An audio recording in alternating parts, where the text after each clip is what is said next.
This week's Wrestle Kingdom preview edition of Destino, a New Japan Pro Wrestling podcast, is brought to you by @Mark Media online at markmedia.com. We're also brought to you by our friends over at the Hameen Media Group at channelattitude.com, as well as the PW Hustle Networks, syndicated by our friends over at ndpw.com, and of course at the Pro Wrestling Coalition. You can find Destino wherever you listen to your favorite podcasts, be it Podbean, Stitcher, Spotify, Pandora, Amazon, Apple, Google, or iHeartRadio. Also available now in video form on YouTube and Facebook. Just search Destino, a New Japan Pro Wrestling podcast, or visit Destino Pod. Before we go any further with the intro, guys, I do want to address why Destino has been gone for a little bit of time here. I had a couple of guests lined up.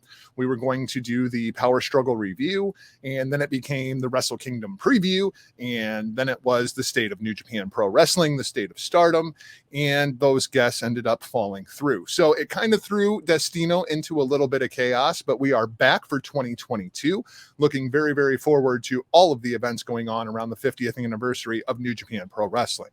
On today's episode, I am joined by Noah Foster from over at NODQ.com. We do the NODQ review together on occasion to preview Wrestle Kingdom 16 coming up in just a couple of days from the Tokyo Dome.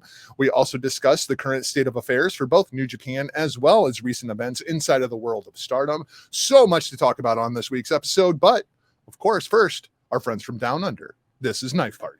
You blocked me on Facebook, and now you're going to die.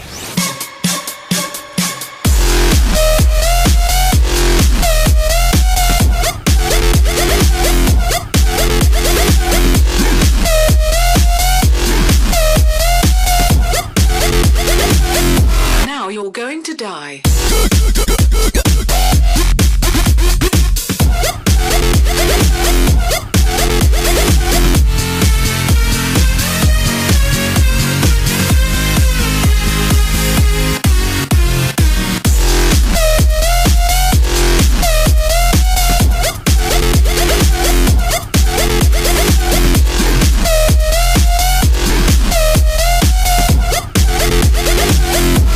You're going to die.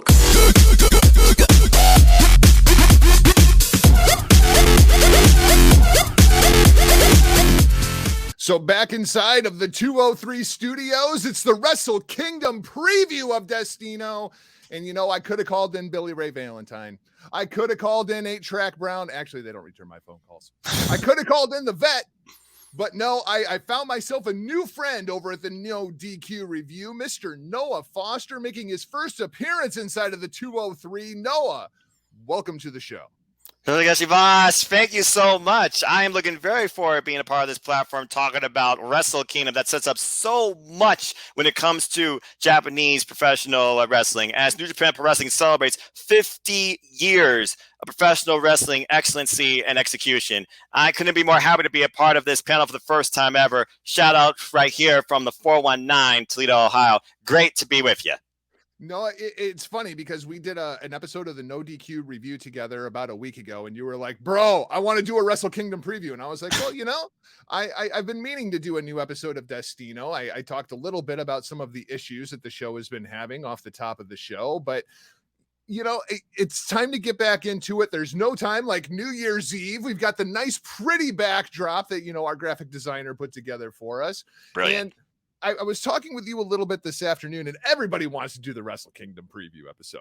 Like, nobody wants to do like Wrestling Dontaku. Everybody wants to do the Wrestle Kingdom preview. And so when you at first were like, you know, I want to do this, and I was like, all right, we'll do it, and we'll kind of see what this guy knows when it comes to New Japan Pro Wrestling and the world of Stardom. And throughout the course of this week, we've had a few interactions back and forth.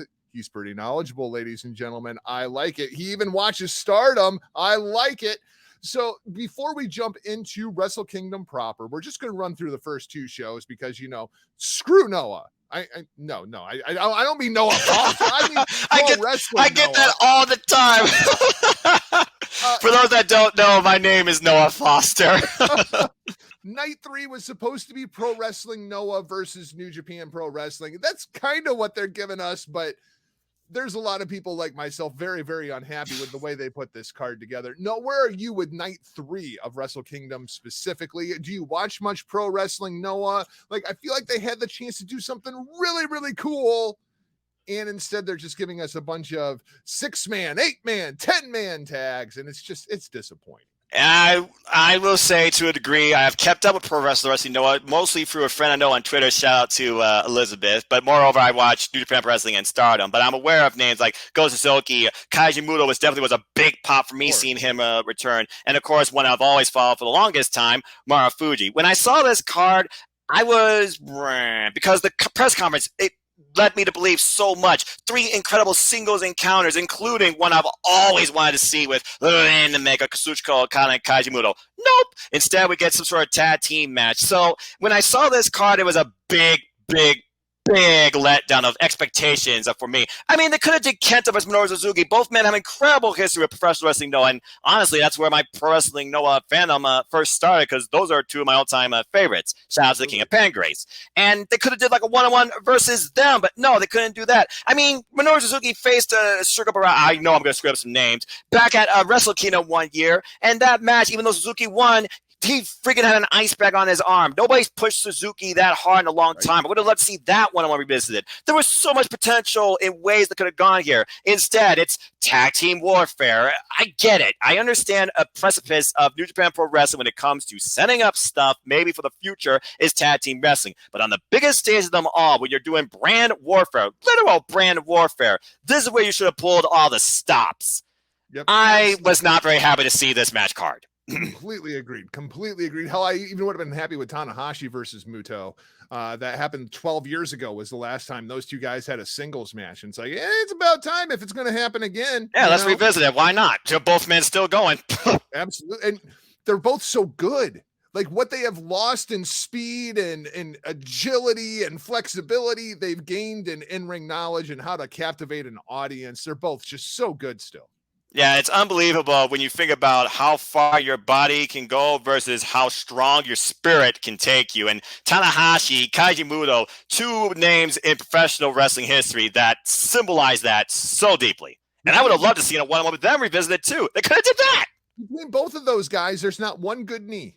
Between both of them. No, there isn't. It's cartilage on bone. And I was really looking forward to Go versus Okada. Lariat versus Lariat. We know the Rainmaker, but hey, can Gold's Lariat overcome that? Again, so many different ways that could have gone besides this tag team showcase.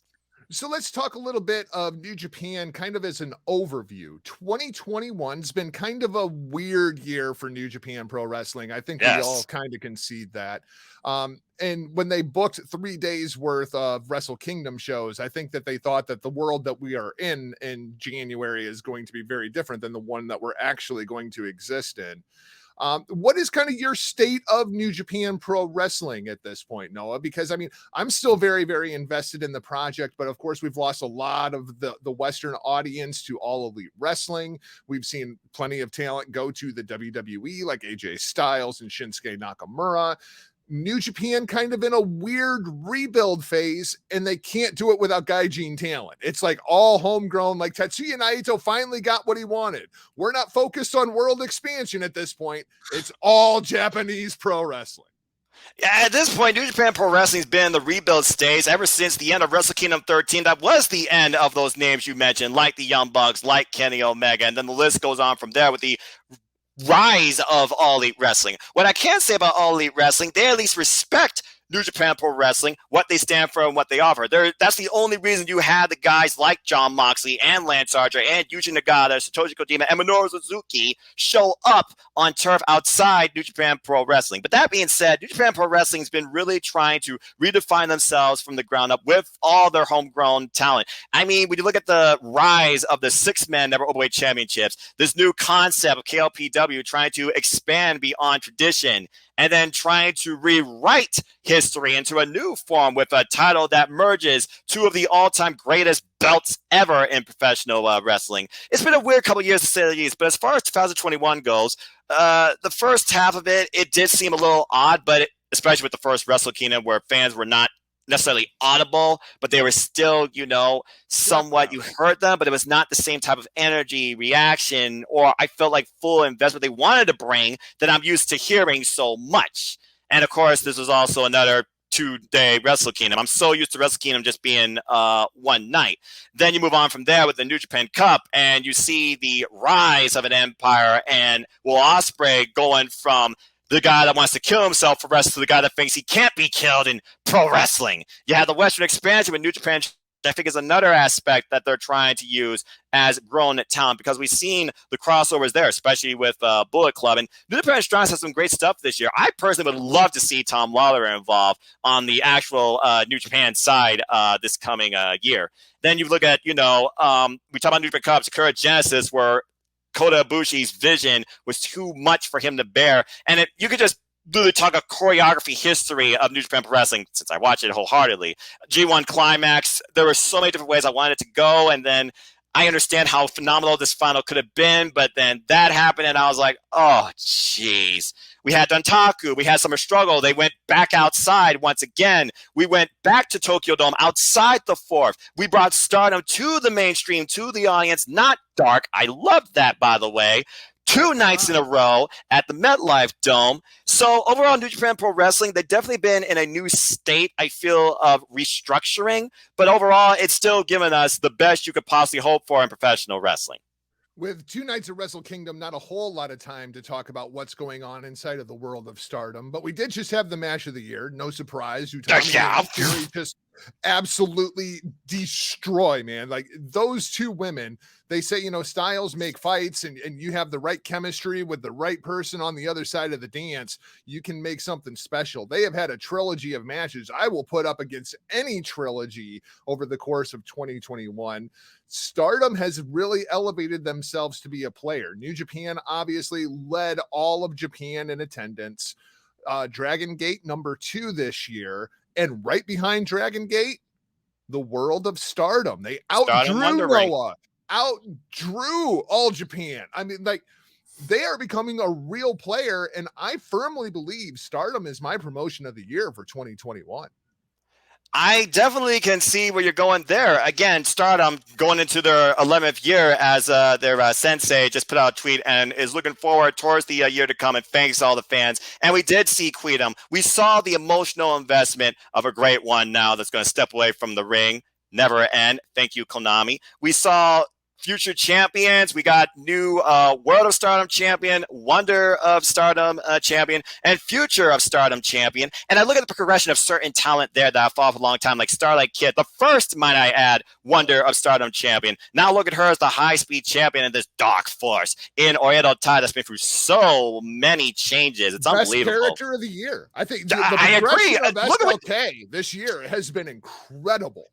And look at what she done. She changed Momo Watama. This is the same woman that has the same inspiration in Kota Ibushi that turned on her group Queen's Quest to join Oedo Tai, and now she's the Black Peach. And I find that very interesting for 2 reasons.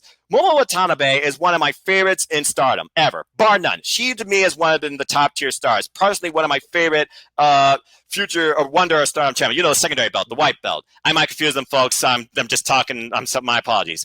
But that being said, when she turned, I felt that it really was a change for her that she needed. I think she felt she needed, because for the longest time we all felt Momo Watanabe should be at the top of Stardom. If you all been following her as long as I have, and she never got that praise, that I feel like support, or that chance to really be there. Instead, her tag team partner in Queen's Quest, well, former, I guess now, Utami, she's been one of the best World of Stardom champions since Io Shirai, in my opinion. And as you said, they brought out the trilogy of women's professional wrestling this year. And with how driven Donna Del Mundo's series was to finally get that red belt holding the SWA belt as well, this was the love note to women's professional wrestling I needed to end my 2021. An absolute amazing show. Momo Shopai no more.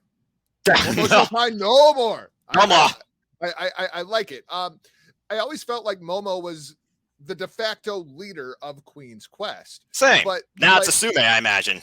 But she has fallen to where she was the 3rd or 4th most interesting member inside of her own faction, with the rise of Utami and Saya Kamatani, and as well as AZM. I think Azumi is just like out of this freaking world. If there is a woman on the Stardom roster that's going to be the next Asuka, that's going to be the next Io Shirai and break into the American market, I really think it's Izumi. Of course, it helps that she's like 18 and has been a professional wrestler for 6 years. I mean, to be fair, that's the state of most of the professional wrestlers in the entire Stardom roster. True. Just saying. And it's incredible to me that they're still putting out this incredible product, and that roster is so young. It really is. And even with the changing in and out of talent, you might remember that were once there. Chris Wolf, Tony Storm, yep. Piper Niven, Michael Satomura, the list goes on that have gone to other places. Jamie Hayter, for example. Kairi Hojo, will she return is another question. Again, the list goes on and on. This company keeps on rotating and elevating when it comes to the level of women's professional wrestling you get right there. And again, there are so many names, but I've always been personally a fan of Queen's Quest and Oedo Tai. Those have been the factions I've followed. We've seen factions derail and devolve into other factions. And of course, Cyber Tokyo Squad, that's a standout for all time. Just going to say that right now. Stars got Cosmic Angels out of that. Oedo Tai is now Oedo Tai Corps. Then you got Dono the Mundo that came into play and just basically have turned up the game even higher, bringing in World of Women and even more styles forward in Stardom. Stardom is by far the fastest rising promotion in Japan for me as a professional wrestling fan. And 2021, they were definitely the ones to watch. You bring up DDM, of course, led by the polarizing Julia. Yes. Making her return against Konami and Konami's departing match for at least a brief time. Hopefully it's a very brief time. Of course, we kind of thought that with Kiona too. True. But Julia, I thought it was interesting looking at that appearance all the way down to the eye patch. Are we looking at a Kairi Hojo versus Julia match in the immediate future? Because I'm down for it. I'm totally down for it. Bring Kairi Hojo in your 11th year to Stardom, and that totally brings your perception to the audience worldwide to a whole nother level, because everyone remembers Kairi Sane and what she brought forward in NXT, especially. Yeah, I would love to see her back in Stardom. Again, you have not had that key top talent that really transcended Stardom, in my opinion, since Io Shirai, who, again, had World of Stardom title twice, and still to this day has the longest amount of successful defenses in a single run. Yep, absolutely. And, she's not the only one. I have a feeling, Bea Priestley might be back as a free agent in the immediate future. You could see Toni Storm. I know that she's going to get offers from everywhere in the world. She better. Let's go back to Stardom. You know what I mean? That's the only thing Stardom is really lacking at this point. They need star power.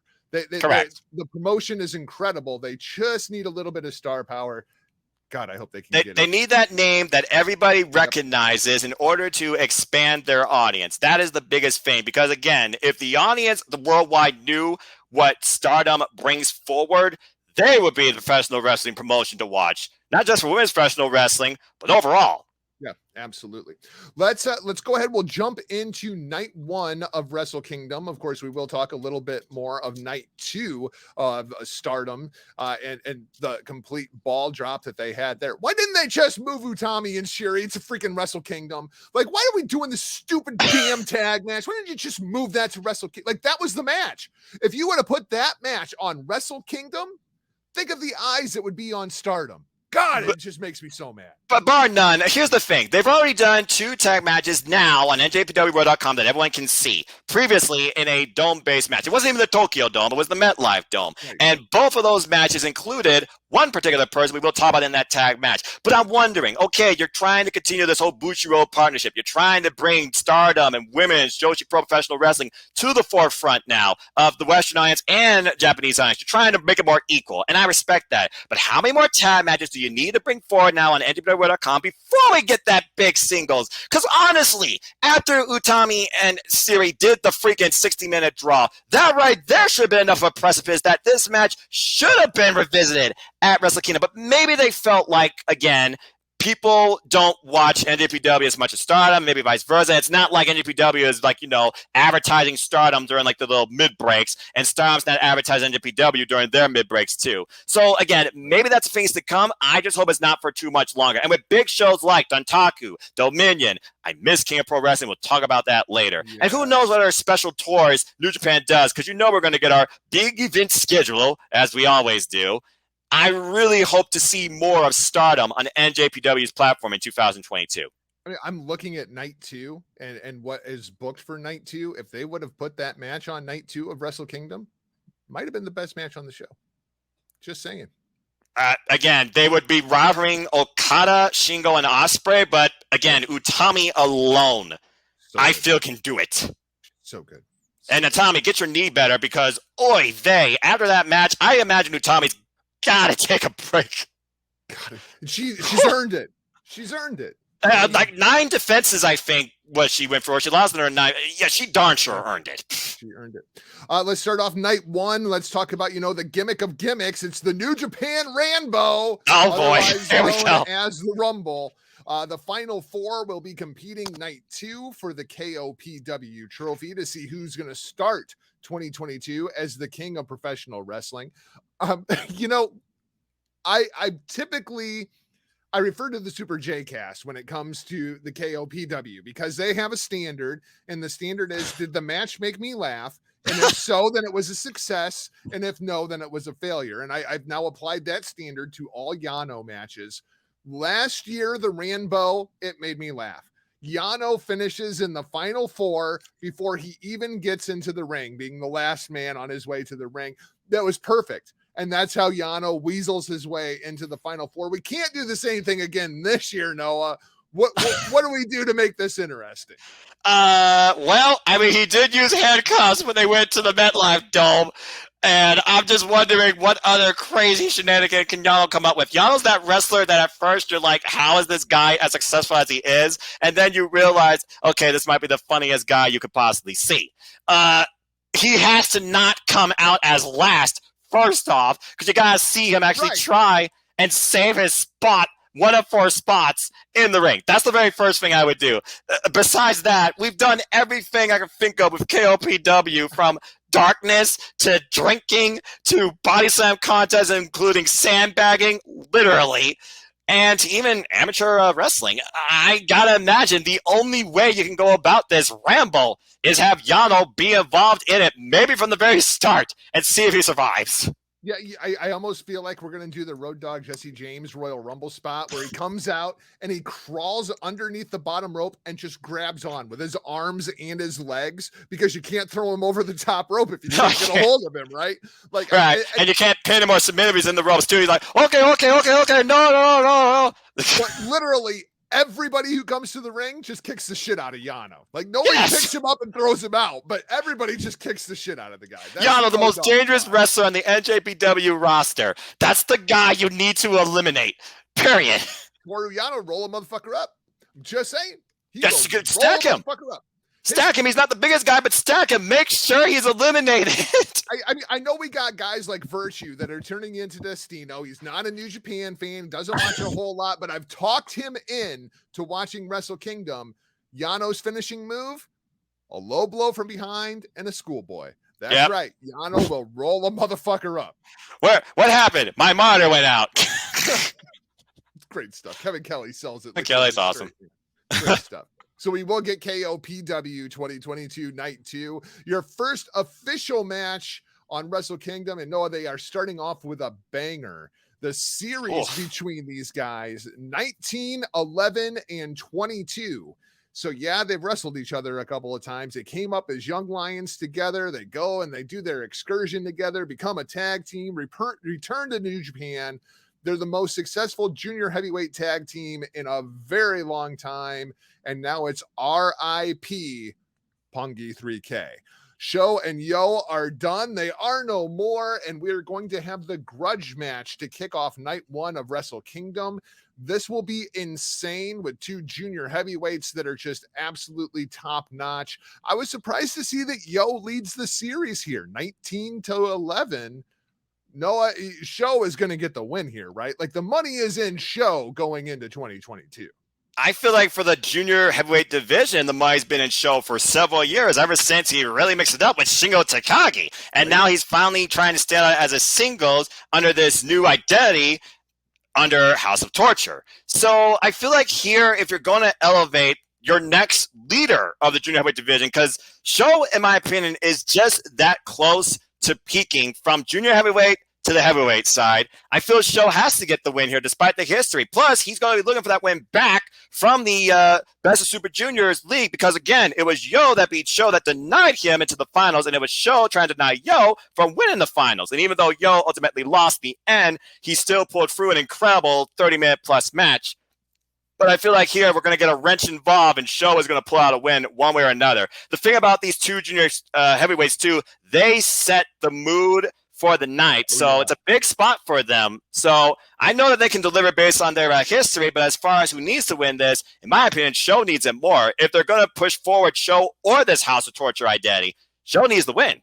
Yeah, I'm not big on the House of Torture. I just hope that we don't get Evil and Dick Togo and Yujiro and Yoshi Bon Jovi and Hiroki Goto and Tomohiro Ishii. Like, I don't need all the House of Torture crap to start off Wrestle Kingdom. No, leave it in the back.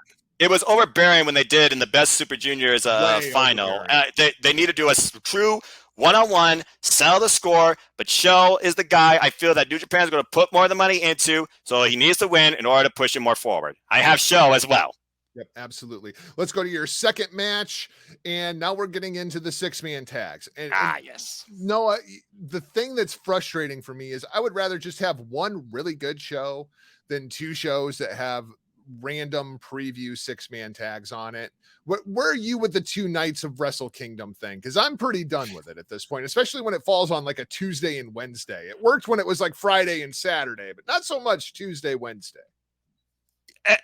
Ever since January 4th, okay, when I started watching Wrestle Kingdom, and the very first one I watched before I went back and watched the others was Wrestle Kingdom 8, I've always marked January 4th. That is the day for me as a professional wrestling fan I look forward to the most of the year. Now they turn it to 2. In my opinion, it is overkill because now you have to fill in more spots. You have to make the shows go longer, but you also got to keep the crowd invested too. It was much simpler when they did a one-night extravaganza, 9 to 10 matches, done with it all. Now you have these people type matches on the filler of night 1, making night 1 feel less important in my opinion. Again, this six-man tag right here, it's literally a combination of 2 matches they're going to have night 2 preview of. It's overkill to me. And again, when it comes to wrestling product, one of the biggest draws, I think, is the quality of your product versus the quantity. They have the quality, but the quantity here is just too much. This match right here, I'm going to be like, okay, this is the thing. Yep. The next match is the same way as well. Right. I'm with you. And I miss the takeover format, right? Like the thing that made NXT takeover so good was it was 6 incredible matches, 2.5 hours, boom, you're done. And it was perfect. Absolutely perfect. Rocky Romero, Taguchi, and Hiroshi Tanahashi versus El Phantasmo, Taiji Ishimori, and Kenta. I'm looking forward to the 2 matches on night 2. I don't need a 6-man tag on night 1. This is just going to continue that idea of Tanahashi. Can you be as brutal as Kenta? And will the mega coaches finally get the tag gold? And more importantly, expose El Phantasmo's son and death. That's all this 6-man comes down to. This is about faction warfare, which again is a staple of New Japan Pro Wrestling. This is a preview of 2 matches for night 2 that you don't need with everything you did during the Road to Tokyo Dome and the video vignette. Yep. But if I have to pick a side here, you got to think about they're also going to use this as maybe a teaser of, okay, this side won. Are they going to win tomorrow in both their matches or one prospectively? And this is Rocky Romero's first match back in New Japan since who knows when, because he's been involved in AEW, making Best Friends now part of Chaos. I find that hilarious. Yeah. So looking at this, I am just going to say that the faces, pull out the win here. Maybe sneaky style. King of sneaky style, you bet. Let's go to your third matchup. And if we're going to pair people off here, Noah, have you really looked at this match?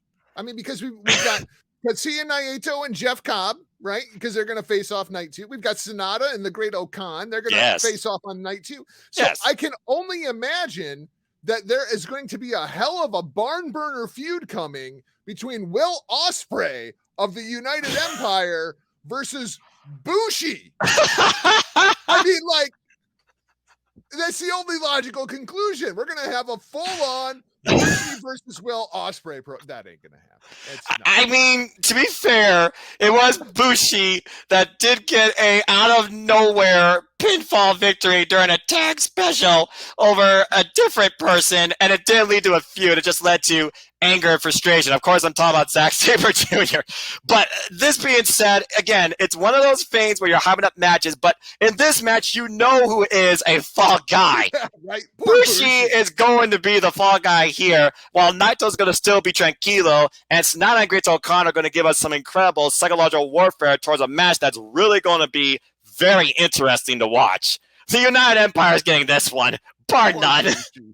Poor Bushi. I mean, poor Bushi. He's going to get a Stormbreaker. He's going to get a Hidden Blade. Like, I hope he brings at least 3 masks because Ospreay's going to take one off. Just boom. Yeah, get the Eliminator or the Dominator. Just take him out. Oh, it's going to be rough, man. Poor Bushi. Well, Rocky Romero will be happy. Yeah, there is that. There is that. King of Sneaky style. You want long-term storytelling, I'm telling you. Eventually, those two are going to have a one-on-one match for the IWGP Junior Heavyweight Championship, and that'll be Rocky's last match and Bushi's last match, respectively. Man. I digress. Poor Bushi. Well, I mean, what it needs to be, Rocky Romero's been chasing the IWGP Junior Heavyweight title forever as Rocky Romero. He's never won it as Rocky Romero. Correct. Bushi has to be the guy that takes it from him. I mean, like, if Rocky wins the Junior Heavyweight title, that's when you're going to get the Bushi program. Yeah, exactly, because they can't stand each other. Nope. Anyway. Fantastic. Let's go to your 4th match. This is where things start to get interesting, ladies and gentlemen. Kazutori Shibata returns. Now, Noah, this is interesting to me in a couple of respects. Number one, I will never forget the sound that Shibata's skull made against Okada's skull when we went out. April 9th, 2017. That was the last time that we had a full-on Shibata match. Now, it has been announced this is basically going to be the same kind of rules that he had against Zack Sabre Jr. There's no striking allowed inside of these matches. I guess I'm fine with it. I just don't want to see it. You know, like I'm going to be sitting on the edge of my seat for all the wrong reasons every time Shibata is in the ring at this point. I'm not sure I'm going to be able to enjoy a Kazutori Shibata match without, oh my God, is he okay? Oh my God, is he okay? And that's going to be the biggest thing I have to conquer trying to watch Shibata again in 2021. It comes down to how do you interpret a man simply known as the wrestler, right? Former never away champion. And as you alluded to, that Sakura is this close to throwing in the Rainmaker and getting the IWGP World Heavyweight Champion version 4. That being said, yeah, this is a weird situation for me. As a fan of, chain wrestling, mat wrestling, I can respect the art, but Kazuya Shibata, he's that guy that I expect you to hit him as hard as possible. He hits you harder. Why Katsuyori Shibata right now is trying to, once again, break tradition and kind of like bring back the old school traditional art form of professional wrestling where it's more so based on pure rule standards, technical prowess, strategy, human body manipulation. There's a reason why Jonathan Gresham put the tweet out, okay? Because Jonathan Gresham is probably the most dedicated technical wrestler of all time. So this is going to be interesting for me to watch, but I have to remember this is not never open weight Katsuyori Shibata. This is Katsuyori Shibata, the mat-based wrestler now. We're going to see a different aspect of the wrestler, and this is going to be a first time out. It's man get back on our screens, but will it be special and a continued thing going forward with what he brings to the ring come January 4th? I'm very ambitious about this, to say the least. That's the best I can put towards it. So November 15th, we saw him square off with Zack Sabre Jr. in a 5-minute exhibition. I think this is going to be very much that same kind of concept. Yes. But they have not announced an opponent. No. Who do you put in the ring with Shibata for this kind of a matchup There's only one name on this roster that stands out to me that's not already occupied, and it terrifies me, Noah. It terrifies me. It's got to be Minoru Suzuki. Yeah. Again, the King of Pancrase, this is the guy that literally wants you to hurt him, hit him harder. We saw him, what he did this year with Eddie Kingston, with Jon Moxley, with Bryan Danielson, and that is one of my matches of the year, bar none. Again, it's going to be weird, but yeah, who do you get if you don't get somebody from outside New Japan Pro Wrestling? And Minoru Suzuki doesn't have any plans. He has to be the guy. But when was the last time you saw Minoru Suzuki in a non-striking affair? We know he's more than capable, and I'm sure Katsuhiro Shibata trusts him, but I guess it comes down to how much respect Shibata and Suzuki have for each other. They're no strangers to each other, but again, this is a whole different type of match. I'm sure that they trust one another. Do we as fans trust them in a ring together and not start throwing haymakers? That's the thing. I don't know. I mean, I'm scared if it's Suzuki, and I'm curious if it's Gresham, because if Gresham's there, he's going to put up, obviously, the Ring of Honor World Championship, because he's doing that with every match going forward. I don't think that it's going to be a Gaijin talent. Because of the restrictions of getting into the country. I mean, I don't think that that's going to be the case. I mean, otherwise, yeah. I mean, you could do a Gresham, you could do a Danielson, even Daniel Garcia. Like, there's a lot of very technical wrestlers. Daniel Garcia would actually be a great one because Daniel Garcia is taking on everybody this year too. And My Shibata word, could beat him, and it doesn't hurt anybody involved, you know. Right? But, I mean, I don't know. I look at this roster.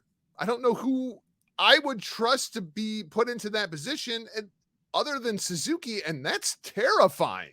Yeah, because you can't put Suzuki and not striking in the same sentence. And Shibata without striking in the same against Suzuki. Like, something tells me that Shibata is going to break this code. It's going to take the right person and mood to do it. But as long as it's not a headbutt, I think my blood pressure will be okay. Because that's the scary thing. If he does his head again, that could be it. Because that would hold him. Yeah, any kind of a head bump. It's terrifying. Very, very terrifying. I mean, but the whole not announcing the opponent. That's the crazy thing. That's going to be the surprise. And again, if it's Minoru Suzuki, Lord help us. Yeah, everybody start praying.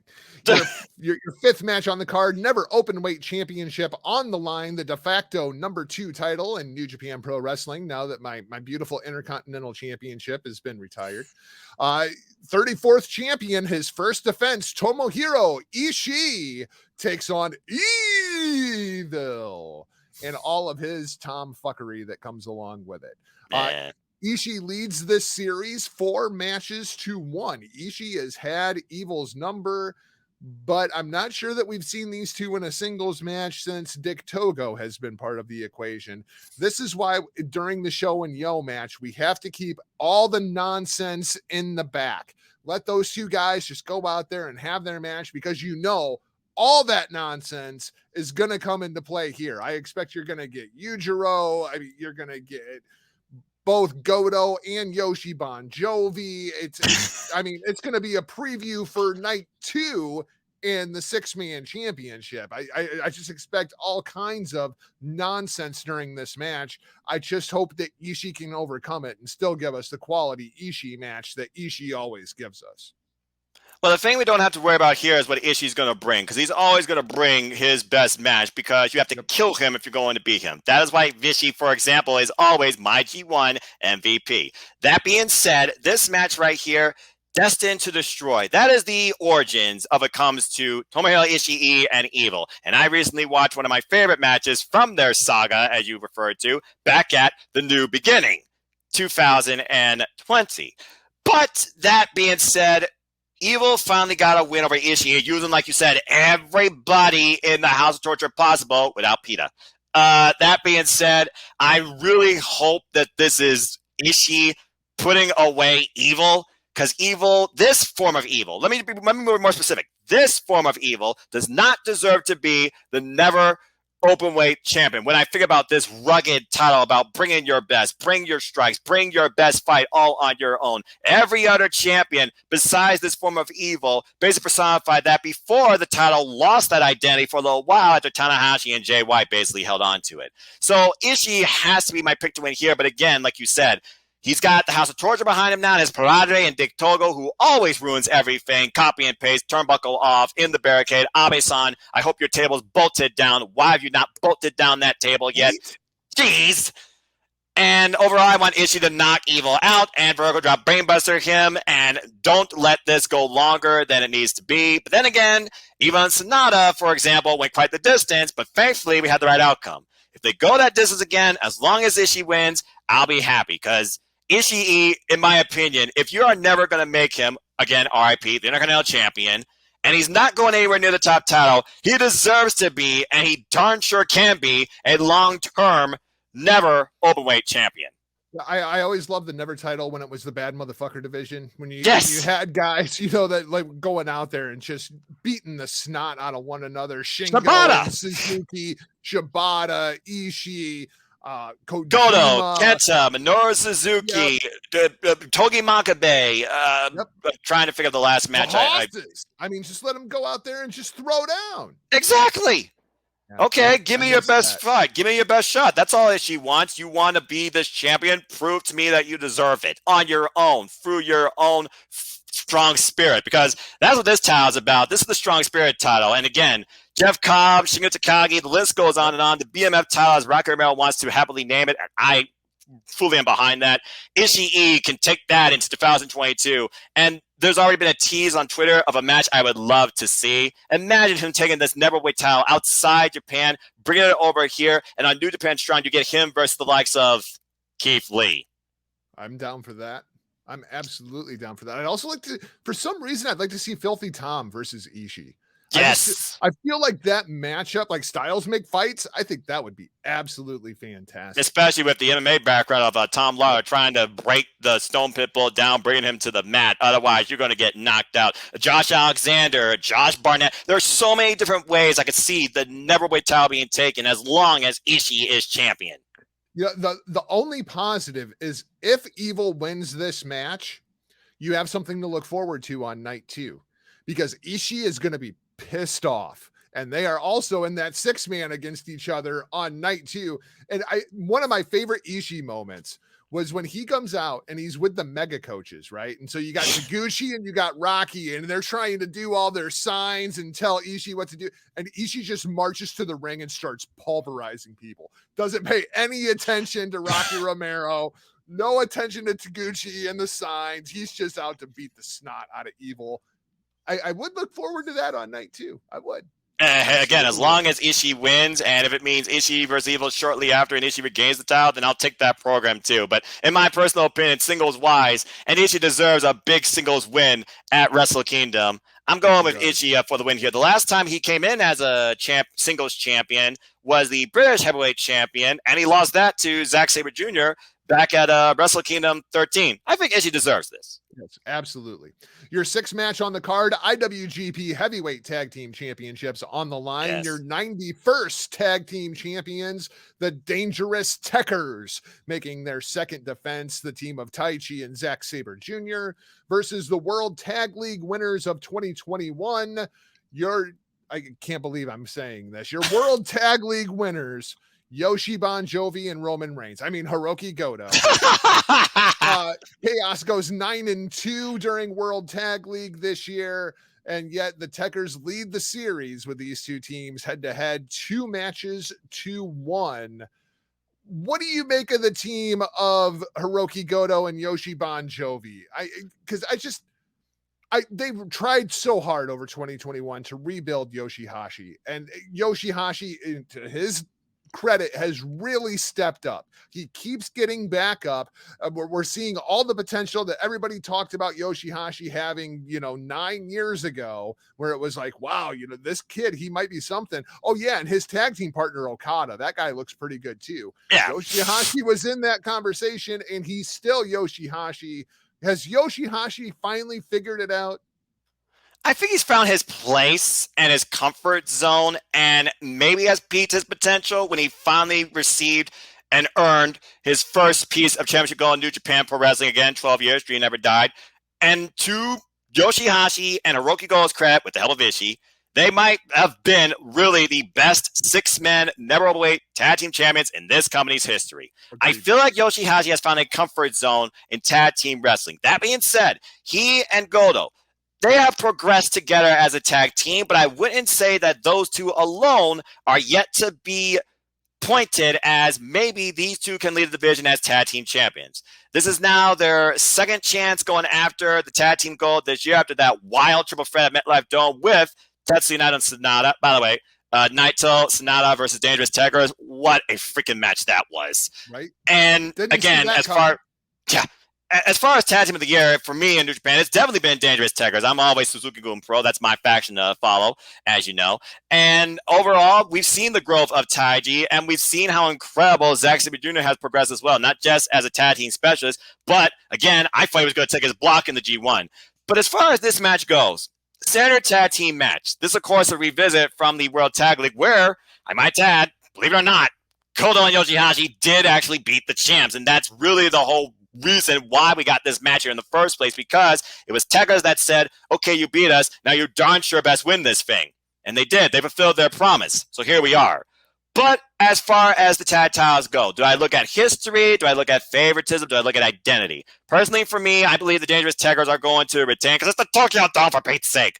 Yep. I mean, last time we saw Dangerous Tekkers come in as the champions, they lost, but that's a whole different story when your team you're facing is GOMF&D, who are looking for that first Wrestle Kingdom victory. I don't think history repeats here. I do have the tag champs retaining. But, again, Yoshihashi, congratulations on reaching this point. I feel it's going to be a really good match, but I don't think it's chaos time in this duo to hold the tag gold yet. Yep, I'm with you. And I like Goto in the tag division because it keeps him out of, any singles championship matches, which I just don't need to see. I mean, he's been synonymous with the Never Overweight Championship to his credit. I think he's had it more times than anybody else, but again, short reigns. So if he is out of this, that's probably the highest you will ever see him. Let's talk about what I think is going to be the highlight of Wrestle Kingdom, because these two guys, they the best of frenemies, I guess is the proper terminology. The seventh match on the card, IWGP Junior Heavyweight Championship on the line. The 91st Junior Champion El Desperado making his first defense. I still do not for the life of me understand why they took the title off of him and put it on Robbie Eagles. I would have just let Despy run with the title all year versus your Best of Super Junior 28 winner, Hiromu Takahashi. Hiromu, the first guy to win it back-to-back since Tiger Mask in 04 and 05. Noah, this series, 2-2-1. And this is some of the highest quality junior heavyweight wrestling that we have ever seen. But I thought the most interesting thing that has come out of this most recent development was a quote from Hiromu the other day. And I'm surprised every major news site didn't pick up on this, because to me, this was big news. Hiromu said in an interview, but one thing is for sure for me, I've never planned on being a heavyweight and do not plan to now. With him, I'm not sure what he's thinking, so maybe our fates might change somewhere down the line. Hiromu is not moving up to heavyweight. This makes me very, very happy. I have been on the train that Hiromu can't move to heavyweight. He's already got the skinny fat thing going on. Like, his frame is just not built to put on another 20, 30 pounds to be a heavyweight wrestler. I want Hiromu to be the next Jushin Thunder Liger. I want him to be that transcontinental junior heavyweight that just changes the face of professional wrestling. I love Hiromu Takahashi. Despy has stepped up huge throughout the entire pandemic and really elevated himself to a main event junior talent.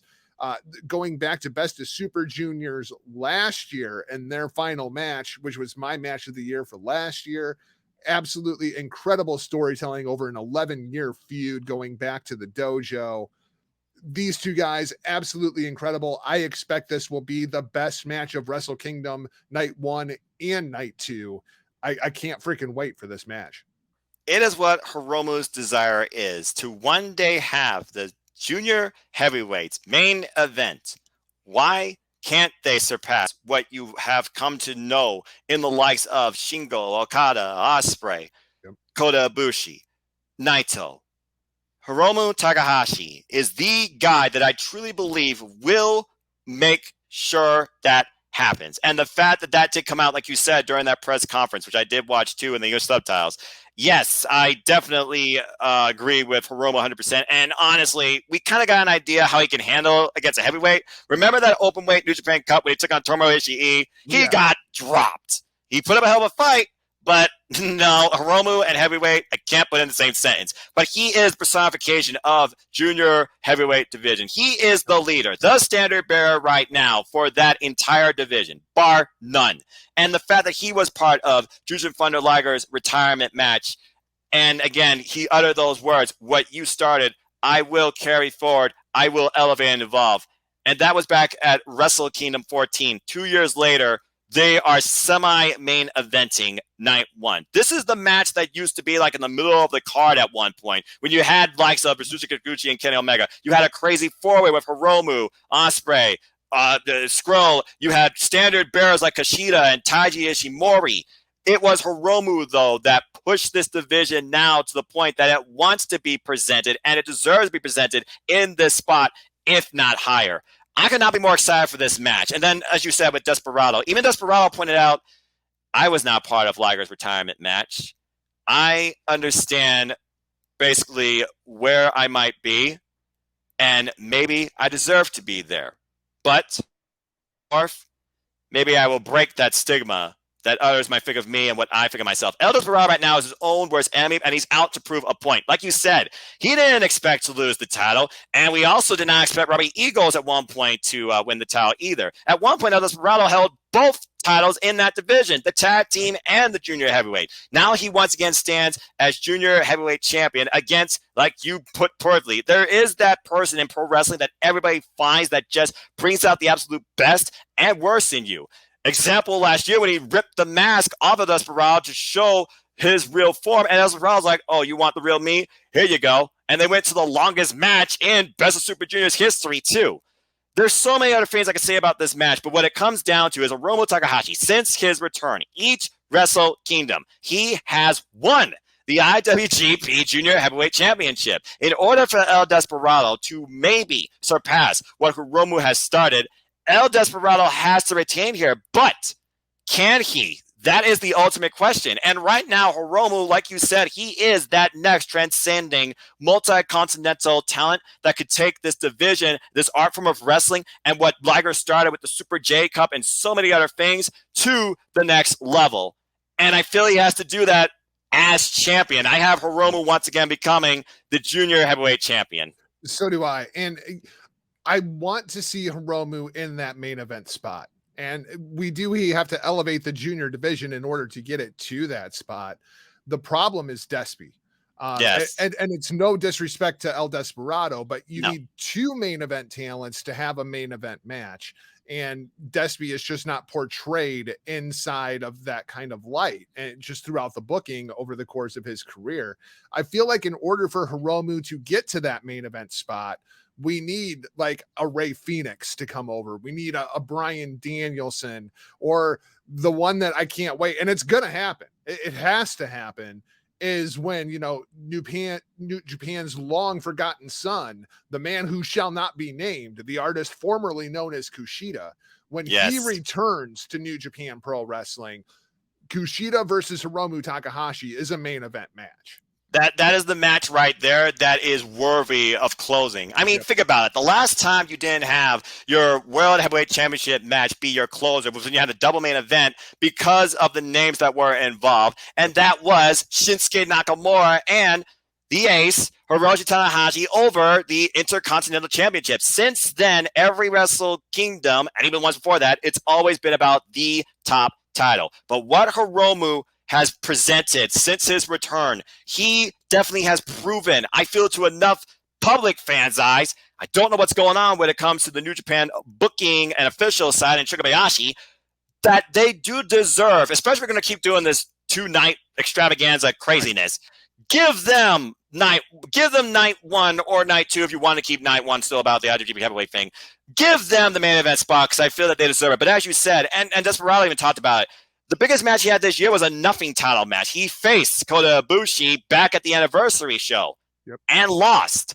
That right there kind of tells you right there what pretty much El Desperado's spot kind of is in New Japan. I think El Desperado unfortunately sees that too. He's going to try again to push out that bubble come January 4th. I just don't think he can. Not against Hiromu. And it sucks because I love Despy. I mean, the guy is he's fantastic. I've always thought he was great, but especially these last 18 months or so, Despy has just been on fire. Again, 12 years, finally got that title. And of course, with his tag partner, the heel master, Yoshinobu Kanemaru, another great junior heavyweight, might I add, 20 plus years in the game. Again, he's great tag team specialist, but El Desperado leading the division, he's been good. But Hiromu is just that better. It's just the star power. It's just the star power. It really is. Your main event of night 1, IWGP World Heavyweight Championship on the line. Your third champion making his 4th defense representing Los Ingobernables de Japón. That's another $50, Mr. Rhodes. Shingo Takagi takes on G1 31 Climax champion, walking around with the V4. That's right, Daddy's home. Kazuchika Okada finds himself back in the main event of Wrestle Kingdom. And Noah, it's time. It is time. People look at Okada and they think of this long, dominant, reigning champion. And they're right. He held that belt for 720 days. In a single reign. In a single reign. But that was like 3 years ago. And New Japan Pro Wrestling has kind of been in chaos since then. And I don't mean the faction. I mean, like, New Japan needs stability at the top of the card. And the stability is the Rainmaker, the man who makes it rain money. But no, I watched the press conference. I watched the video package. Okada kind of seemed like he getting a little big for his big boy pants here. Did you notice this? Like the reason New Japan Pro Wrestling is on top is because of me. Like the reason that New Japan is, putting butts in seats, it's because of me. And it's like, well, that's true. But to come out and say it like that, like kind of seemed like dickhead Okada. Yeah, it feels like Okada's almost like desperate to get back to that former glory. He even said that Shingo cannot lead us to this anniversary. If it wasn't for me, New Japan would not be where it has been for the last 10 years. I am the mountain. I am that standard bearer. And ever since Wrestle Kingdom 14 Night 1, Okada has basically kind of been lost in the shuffle, trying to redefine himself and just been unable to. He is synonymous with that title, that run. More so, he's synonymous with the Rainmaker Lariat, even trying to change his offense to a degree. It was, not working for him, and the fans could tell it wasn't working for them either. The thing about this whole thing, this comes down to 3 people, 3 of the greatest people New Japan Pro Wrestling has ever had. Will Ospreay, Shingo Takagi, but Kazuchika Okada. Kazuchika Okada already has cemented himself in the books for all eternity at just his early 30s. You have Shingo Takagi, though, who we saw this guy first come into New Japan dominate the junior heavyweight division, ascend to heavyweight. Wait. I still need Shingo to step on a scale. Because, like, when Shingo was in the best of Super Juniors, that was the biggest crock of shit I ever saw. He was like 40 pounds heavier than everybody else in the tournament. Well, that would be kilograms, right? So how does that convert in the metrics? And what is the cutoff? Because I do agree with you on that. I was like, really? You started him off in this? Junior, but I digress. Huh? Junior. Okay. Okay, junior heavyweight. And then we finally saw Shingo get a chance for the top title, lost to Ospreay at Dantaku. Things happen. We got him versus Okada at Dominion. He beat Okada, became champion, held it since. But of course, we know Okada has beaten Shingo on other occasions. And the one thing that Okada has not hit Shingo with, which is the story of this match, in my opinion, is Okada's true Rainmaker. We've seen the spinning Rainmaker. We've seen singles Rainmaker. We've not seen Okada hit the Rainmaker on Shingo Takagi. That will be, in my opinion, the finishing point. Because as much as I believe in what Shingo Takagi represents, with that spirit of the dragon, rise and like the mountain of Mount Fuji, there is that stability, that identity, that star power, that extendability of your company through the Rainmaker, Kazuchika Okada. I have him winning. Yeah, I mean, and when you look at night 2, of course, night 2, it's going to be Will Ospreay facing off with the winner of this match in the main event. So I think you're counting on a lot of walk-up traffic as well for night 2, right? Like, because nobody knows what the main event is going to be. Okada and Ospreay, there's so much history going back through Chaos, the tag partners, the big brother, little brother, Okada, or Ospreay, when he turns on Okada, of course. I feel like Okada Ospreay puts more butts in seats than Takagi and Ospreay, even though Takagi Ospreay may be the better actual match between the ropes.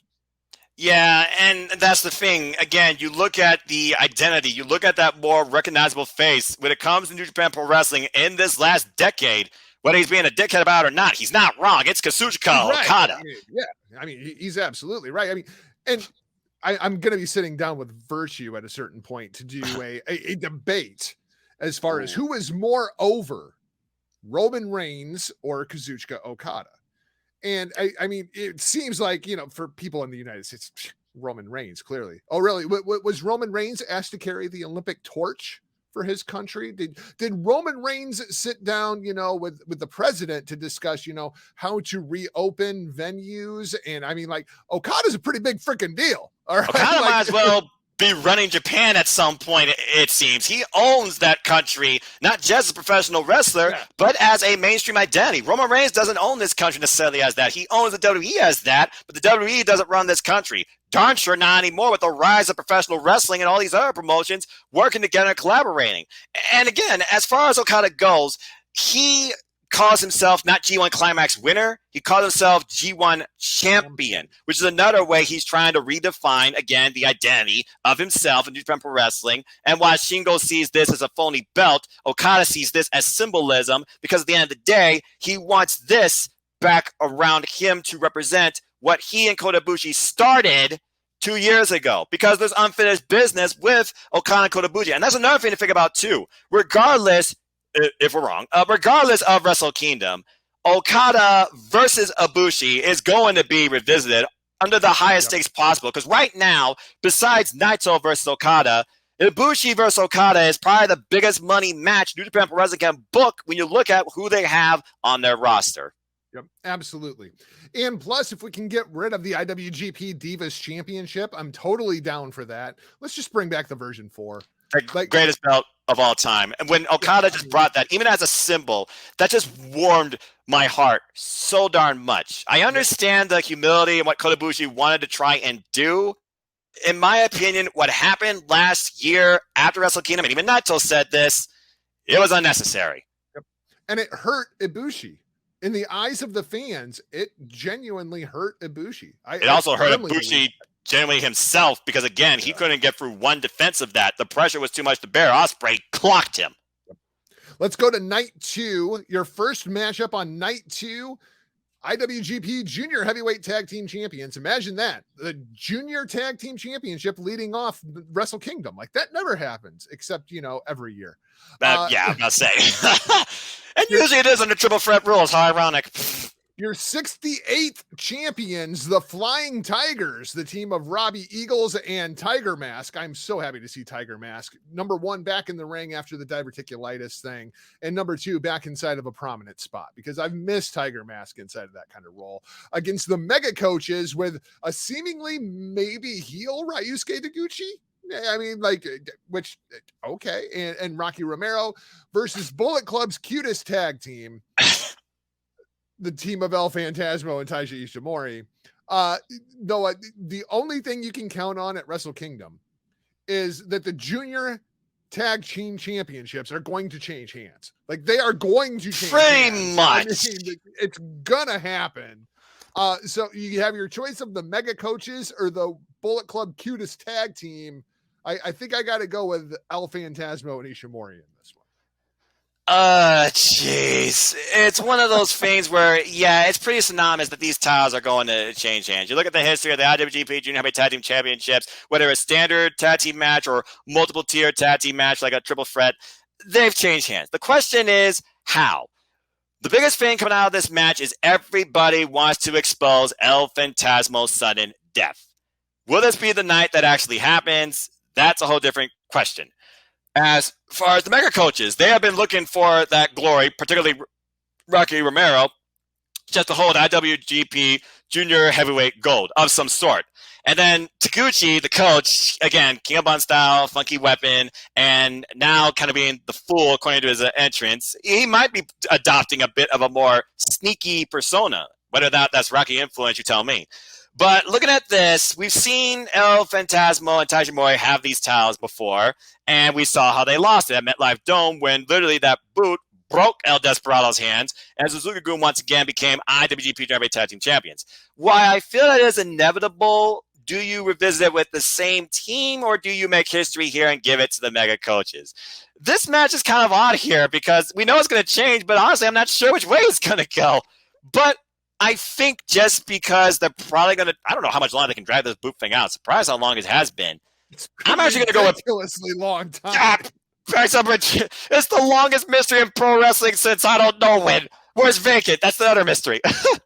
And with Rocky Romero still doing stuff across Strong and AEW, I don't think it's the Mega Coach's time yet. I have Bullet Club getting them back. Let's move on to your Stardom match. It's the second match on the show. That's right. Yes. We're not dark this time. I like it. Yes. Starlight Kid and Mayu Iwatani take on the team of Tam Nakano and Saya Kamatani. I really just want to do Tommy versus Shiri.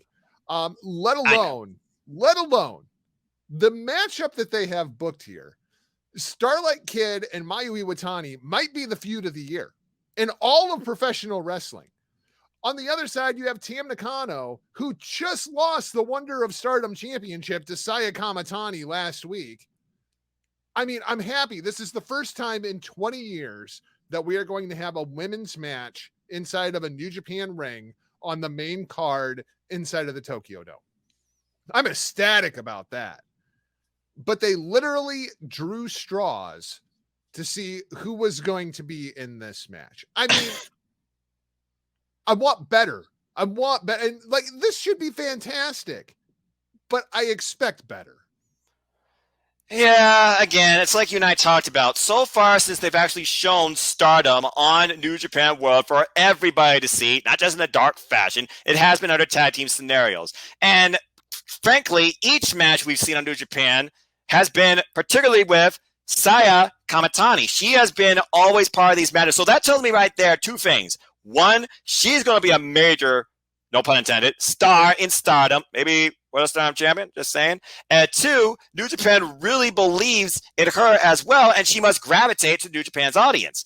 But that being said, you have four factions represented here. You have Stars, Oedo Tai, you have Cosmic Angels, and you have Queen's Quest. We just saw Tam and Saya at Queendom literally give us a banger of a match. And again, respect found, but former champion, now is new champion.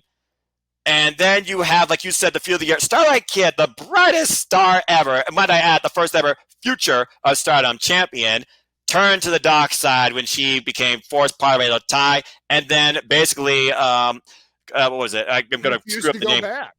Yeah, pretty much. She went back. I was trying to figure the name that gave her that mask and tell her you had to go along with this. And then, begrudgingly at first, she went against it. But since then, she has become a top-tier star mainstay, current high-speed champion, and she even turned Momo Watanabe, and I still can't believe she turned. That being said, I look at this match, and I think about Oedo Tai does not work well with fighters outside their factions. No. But this is also, if we have the ace of New Japan, Hiroshi Tanahashi, that is the icon of Stardom, Mayu Itami.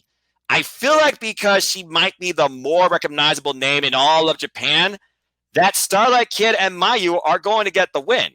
But I do hope, again, whether it's Dominion, Dontaku, give me a singles match. It doesn't have to be champion if you don't want to do that too soon, but Stardom deserves a great singles showcase on New Japan Pro Wrestling's major stage or show. If you don't do it at some point this year, it darn sure better happen at Wrestle Kingdom 17. But for now, I got the Icon and the Doc Star winning this match. I'm going the other way. I'm going to say that SLK walks out on Mayu during this match, because either that or she takes her out with a chair or something, right? I feel like, because you're right, Oedo Tai should not want Mayu to win this match. Like, it's just out of character for Oedo Tai. Right. And I'm always hashtag Team Tam. Love me some Tam Nakano. I just think Tam is absolutely incredible, and I know that her career is going to be kind of winding down here. Are you a little surprised to not see Julia represented, that there's no DDM presence inside of this match? I mean, DDM is such a huge part of Stardom at this point. Why would you leave them out? Like, I almost feel like Oedo Tai is the one that should be left out of this every year, because they're the bitches of Stardom. Like, Stardom doesn't even want Oedo Tai around, right? Because they refuse to do interviews. They're rude to everybody. They're just constant tomfuckery. Like, Oedo Tai should be the ones on the outside looking in here. No Julia? Really? Yeah, they're the Renegades. It's a weird fashion. Again, we saw what happened at Stardom when Mama Watanabe was in that tag match. She literally kicked her own partner's head, laughed about it, and walked off. That being said, Mayu Itami, who knows? You never count out that strong spirit. Again, maybe she overcomes the odds. But as far as this identity goes, yeah, it's weird not seeing Donna Del Mundo here. We saw the likes of Micah, who, might I add, I think she's the strongest in Stardom. That girl can do some stuff. And we also had Lady C had her first exhibition, and she's not even part of anything yet. You figure they would want to show her off more, and maybe, okay, who does she identify with, as we talked about earlier. And again, it's a weird situation right now with the fact that this was just booked off random straws. It almost feels like, to me, this match, they want it to be an identity match about who's in Stardom, what they represent, what they can do, and who should you look out for and watch out for too. And I feel this match is going to at least show that. It's a weird situation. And by the way, tough break for the girl, because there was 5 of them that drew the blank straw. Do you make anything out of it being these 4? Like, is Starlight Kid kind of the de facto leader of Oedo Tai at this point? I mean, Mayu clearly is the leader of Stars. Tam clearly the leader of Cosmic Angels. Momo was the leader of Queen's Quest. Like, am I to believe that Saya Kamatani is now like the head of Queen's Quest? I mean, she did just win the championship off of Nakano, who represents a different faction that she started herself outside of Stars. So I think there is some truth to that. We might be looking at literally the so-called leaders of 4 key factions in Stardoms. And again, the only one you don't have showcase here is Tokyo Cyber Squad, Donna Del Mundo. So I think we're literally looking at basically who you need to watch out for in Stardom when it comes to faction warfare, maybe dictating the draft, maybe dictating, okay, you lose your match, you lose to me, or this person goes here, or you risk a person, because that's the Stardom way for those that follow Stardom like us to a degree. And again, Mayu Itami, she's been through it all. She's been through betrayal. She's been through loss. She's been through friends gained and friends, lost as well. So, I mean, this to her, though, it feels like a rivalry that's going to go on forever. But as far as her and Starlight Kid goes, you can't deny they do have great chemistry when it comes to wrestling. So I'm very curious what this leads to. But also, who else rises in Stardom? Where does Lady C go to as well? It's a weird thing right now. This is literally a leadership showcase match. And here I thought Asume was the leader of Queen's Quest in the meantime. Right. And it's also interesting for Oedo Tai with Natsuko Tora kind of still on the sidelines. She kind of handed things off to Konami, who has now stepped away. So it's like, what's the status with Oedo Tai? What happens when Tora comes back? Is she? I mean, like there's all kinds of fun stuff going on. They're just a corpse right now. I mean, Oedo Tai has not had a true long-term leader since Kogetsu. Yeah. Yeah. And in the meantime, Hazuki's over in Stars. Like, exactly. What? That's crazy. Stardom constantly changes the narrative, but at least they keep up with one thing, and that is incredible professional wrestling. Absolutely. The third match on the card will be your KOPW 2022 4-way match. Of course, we don't know the participants, so we can't really talk about it, but Yano probably wins. Your fourth match on the card, IWGP Never 6-Man Championships. The 22nd champions the House of Torture, the team of Sho, Yujiro, and Evil take on the Chaos team of Yoshi Bon Jovi, and Hiroki Goto. I mean, I feel like regardless of how this goes, I'm just going to be disappointed because I don't like this Chaos team. I mean, Yoshi Bon Jovi, Goto, and Ishii. Okay, but you're going to replace Ishii with Yo? No, I'm not here for that. And then of course you've got Sho, Yujiro, and Evil on the other side. I mean, I guess just keep it with House of Torture if you're going to try to make that a thing. Yeah, if they're going to try and push this House of Torture thing forward, it feels like, and Evil loses the number one way, maybe that's why Ishii isn't involved in this match either.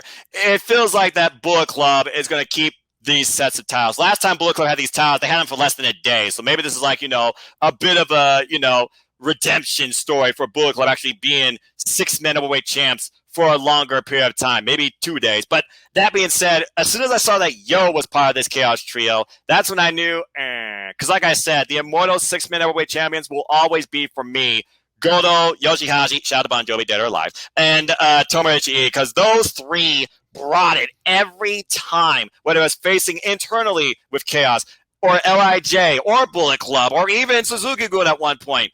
Yep. The V9, man, 9 successful defenses. No one's going to surpass that. And this impromptu setup of Yo inside here, okay, now you're telling me you really don't have anything for Yo, and that almost makes me question, okay, do you know what you want to do with Yo yet or not, or is Yo just here? Again, I feel the bigger focus out of the two is Sho.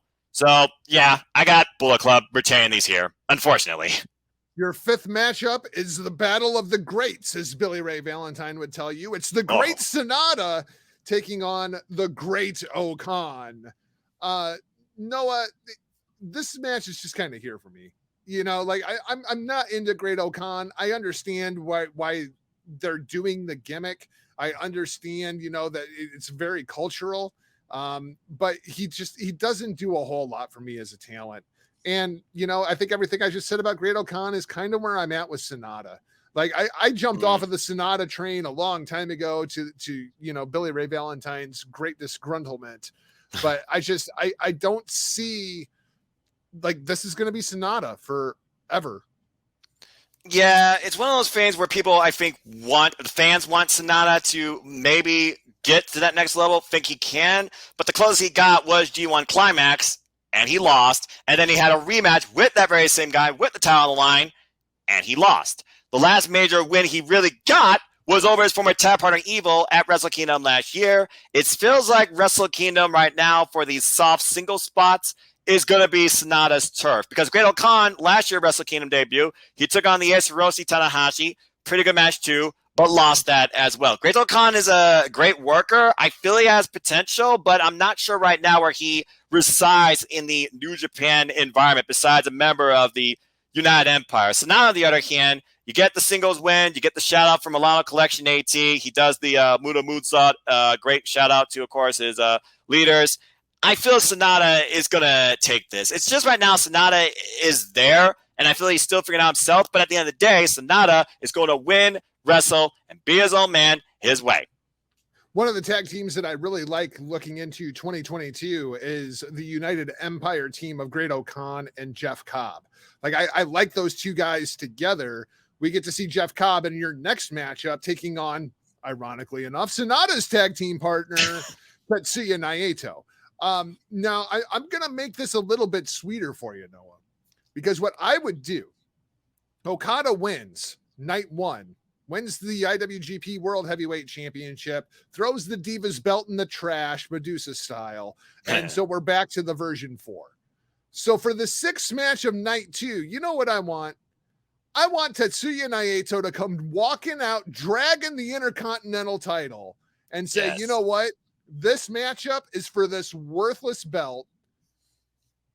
And I mean, let's just go back to it. I want Tetsuya Naito versus the Intercontinental Championship. It was my feud of the year a couple of years back. I mean, let's bring it back. I am here for it.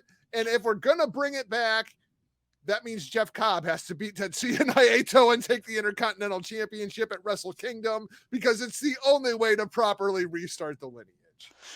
again, we need the Intercontinental Championship back for so many reasons. I love that booking idea, and I do agree with you that Jeff Cobb needs to win here. What's funny here is Tetsuya Naito.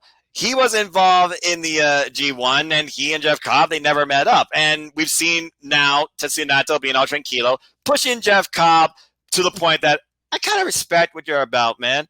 But at the end of the day, I'm now going to destroy you. And Jeff Cobb, to me, they pushed him to the limit in the G1. They clearly want to push this man to the highest echelon of New Japan Pro Wrestling. If you could somehow bring back the Intercontinental Championship, put it on that man immediately and have him run with it, maybe as long as he did with the Ring of Honor Television Championship, which he was virtually undefeated for. So, yeah, Jeff Cobb, in my opinion, kind of needs the win here. While Sonata's just that guy that right now is going to keep doing his own thing, Naito's always going to be tranquilo. He's already made history. He's already had the Tokyo Dome main event. It's time for Jeff Cobb now to step up to the plate if he can eventually hit that spot himself. It starts with this match here. Yep, absolutely. I want to see Naito drag the Intercontinental title all the way down the ramp at Wrestle Kingdom. One more time. Yes. And then just slam it against the stairs. Because, again, throw it into the ring buckle. Again, back at the Wrestle Kingdom I watched, that Wrestle Kingdom in particular is the reason why Tetsuya Naito will always have that pure hatred for that belt of pure white. Yep. Fantastic. Love it. I love it. Love it. Seventh match on the show, IWGP United States Heavyweight Championship on the line. And I tell you what, this is where I wish Jeff Cobb was. I wish Jeff Cobb was taking this title because I would love to see him as the U.S. holder. Yes. But at this current moment in time, it is Kenta running around with the IWGP US title. His first defense against the former champion, Hiroshi Tanahashi. These two, 5 singles matches at this point. Kenta leading the series 3-2. Noah, what do you think? Is this going to be Kenta over Strong, or does the ace rise from the ashes and recapture the U.S. title, finally leading to that matchup that we all want, Hiroshi Tanahashi versus Jon Moxley? It really comes down to what New Japan wants to do while they continue to work, it seems, even more and more with AEW, and why Hiroshi Tanahashi versus Jon Moxley is a match, no doubt, waiting to happen. Kenta waited over a year just to challenge for this and had a short loss with Jon Moxley as well. And we've seen also Tanahashi said, I promise to come back after he won the title of Lance Archer, back at Resurgence. Now Tanahashi has to go beyond his wrestling game and resort to the same tactics, if not lower, to beat Kenta. Will we see Exposed Steel once again come into play here? And again, Kenta is one of those that is so just synonymous with Noah, New Japan Pro Wrestling, etc. Either way, there's history where either of these men could come over here to the States and defend that title on multiple turfs. It comes down to what match you want first and where. The bigger match for me, though, is Jon Moxley versus Tanahashi on the AEW stage. So just looking towards that future, I have Tanahashi pulling it out. After all, it is the Tokyo Dome. It's the Ace's domain. Yeah, I can't see the Ace losing in the Dome. In a championship match, Tanahashi, Tokyo Dome. I mean, it's like Cody Rhodes wrestling on Christmas in the main event of the Greensboro Coliseum for a championship. Of course he's gonna win. Of course he is. I mean, come on. Of course he is. Like, the only thing that'd be better is if he had a Noki ringside to present him with the championship. Yes, exactly, because he was a huge part of the age of Inokiism. So your main event, night 2, Noah, we have reached the end. It will either be Kazuchika Okada, it's going to be Okada, or Shingo Takagi taking on the Kingpin, the douchebag of douchebags, the Versace wearing Will Ospreay with his version of the IWGP Divas Championship. I'm looking forward to this, regardless of which way it goes. I mean, Shingo and Ospreay will be a fantastic match. Okada and Ospreay has all the history to pull from. It's going to be Okada versus Ospreay. But, I mean, the chemistry between Ospreay and Okada and their styles is so great because Ospreay's the only guy on the roster that can do a backflip out of a freaking Rainmaker. This will be incredible. But I'm still going with the Rainmaker standing tall at the end of the night, waiting for the Golden Star to come and issue his challenge. regardless, whether it's Shingo versus Ospreay or Okada versus Ospreay, Kota Ibushi is waiting for that guy to hold the IWGP World Heavyweight Championship. That being said, Ospreay and Okada goes back to Rev Pro, where literally it was Okada that brought Ospreay here in the first place. And since Shingo Takagi has graced us on New Japan Pro Wrestling, constant bangers with both men, including, like I said, just this year at Dontaku with Will Ospreay for that gold as well. While Ospreay is the guy here that has one key thing over both: unpinned, unsubmitted, undefeated as champion. That being said, great again, Ospreay impression, man. That's a great Ospreay. Try. That being said, again, this is the 50th year. Who do you have going into it, carrying it, and who faces Kota Ibushi at the new beginning?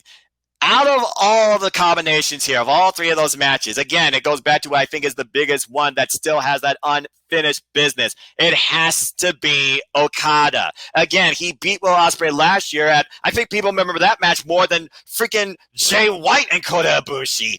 Or Naito versus Ibushi. And Naito Ibushi was on the same night. It was literally before that. When it comes to Okada and Ospreay, it is always must see because they gel so incredibly. We saw freaking Okada get caught out of midair in a sit-out powerbomb one point by Ospreay. Who knows what this crazy man's going to try and do this year against the Rainmaker? And clearly, that's the guy I feel Ospreay wants to.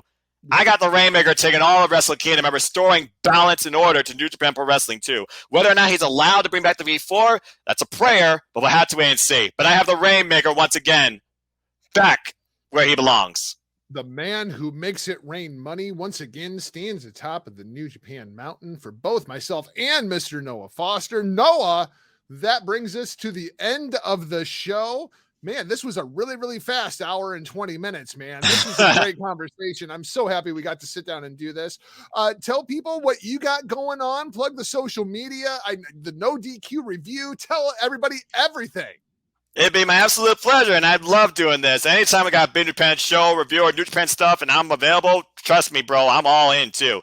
That being said, folks, find me on Twitter, Instagram, YouTube, at nfoster1916. Find me also, of course, with NoDQ, whether it's review, prediction panels, prediction leagues too. You can find them also on those same social media handles as well. I'll be with the Jeff Meacham Network doing commentary and live reactions for Hard to Kill. And once Wrestle Kingdom concludes, there may be a simple take for / review on my YouTube channel too. And my ATW crew might even do a podcast preview of Wrestle Kingdom as well. As always, folks, I wish to encourage you to just enjoy life and enjoy professional wrestling. And Happy New Year to all of you.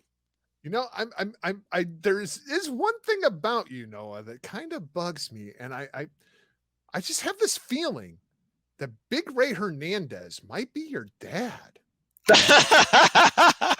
God rest my father, Willie G. Foster. Been gone for 12 years. I assure you, that's not the case. I don't know, man. I don't know. There's something to this. It's an investigation for 2022.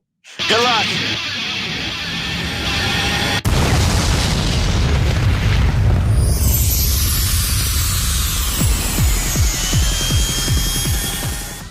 So that's going to wrap things up for this week's edition of Destino, a New Japan Pro Wrestling podcast. Thanks for listening. If you haven't already, please hit that subscribe button and then toss us one of those 5-star reviews. Help us out in the algos. Destino is brought to you by our friends over at atmarkmedia.com, the Hameen Media Group at channelattitude.com, the PW Hustle Network, the Pro Wrestling Coalition, and of course, IndiePW.com. Find the show online at DestinoPod.com and across social media at DestinoPod.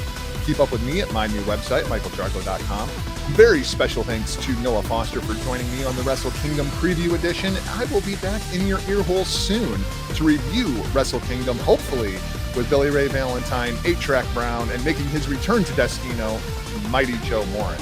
Until then, you can find us wherever you listen to your favorite podcasts, be it Podbean, Apple Podcasts, Google Podcasts, Amazon, Stitcher, Spotify, Pandora, or iHeartRadio.